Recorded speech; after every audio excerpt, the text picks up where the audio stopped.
Ngunit sa huli, palagi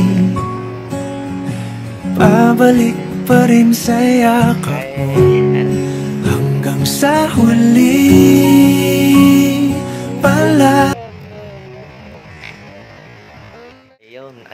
Ayun.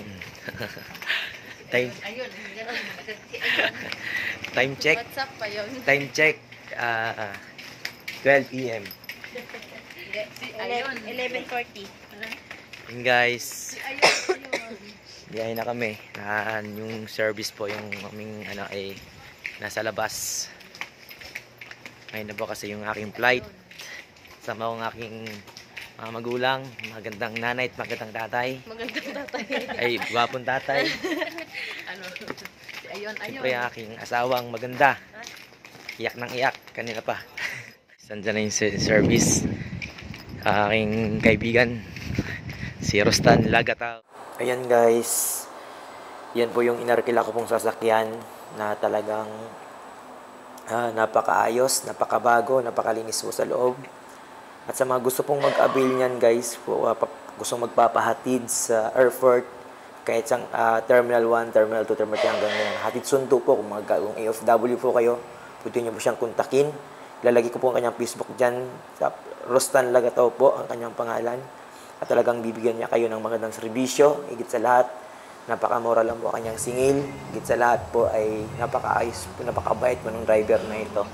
Kaya ito nga ay pinagantay ko po siya sa airport at bago po ako pumasok sa loob. Kaya talagang makiusap lang po sa kanya, talagang napakabait itong kaibigan ko na ito.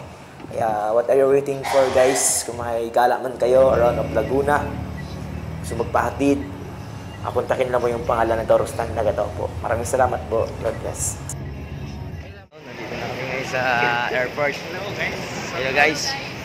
Shout out. Nandito na sa airport guys. Ewan guys, dito na ba kami sa airport. Ito yung part na malungkot. Ayan, masakit.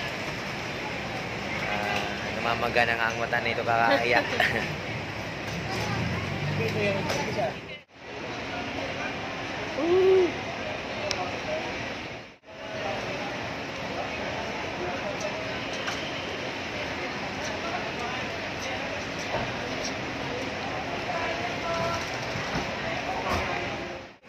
Umiyak. Nalulungkot din ako.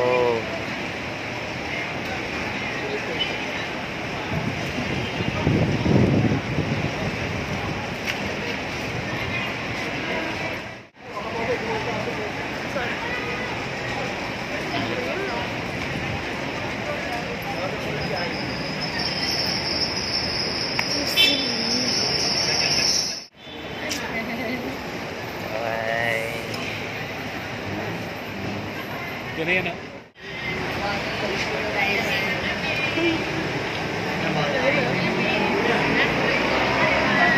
Diyan lang muna. Di, ate lang muna dyan.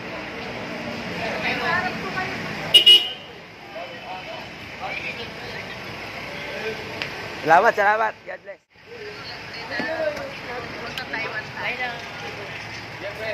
Ngunit sa huli, palagi pabalik pa rin sa yakap mo. Hanggang sa huli, palagi pipiliin kong maging sa'yo. Mama, salamat sa pag-attend. Bye-bye. Ngunit sa huli, palagi pabalik pa rin sa yakap mo. Hanggang sa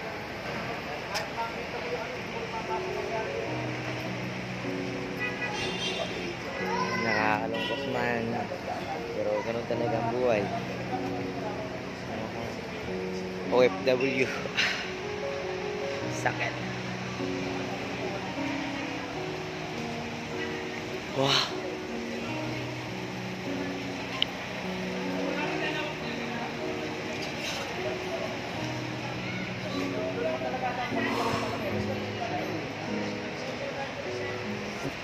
Tingnan ba ako sa loob? At hirap magsalita. AirAsia. Ito. Yan, talagang mahirap guys. Ganun talaga yung buhay ng OFW na